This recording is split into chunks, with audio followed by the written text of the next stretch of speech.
makaon kada adlaw. Iligay mo kami sa intasyon. Luwas na kami batok sa dauta. Amen. Amen.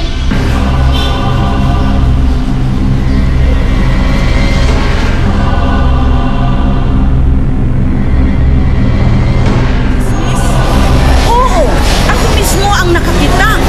Bahin sa sinagop nga si Rap-Rap kag si Father Nicanor. Wa na niya kinahanglan ang imo mga pag-ampo. Kaapuhan ko gayud ang pagpadayon sa tradisyon.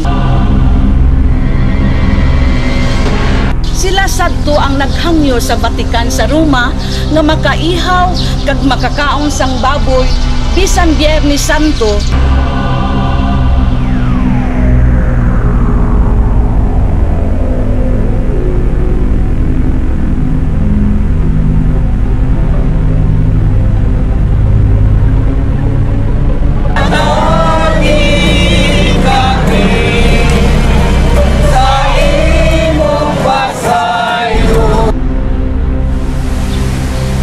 Dumanan ko kini sa akong mama sa dito pa ko sa seminaryo. Rap-Rap, naibaw ka ba? Na si San Rafael, patron lang sa mga sakristan.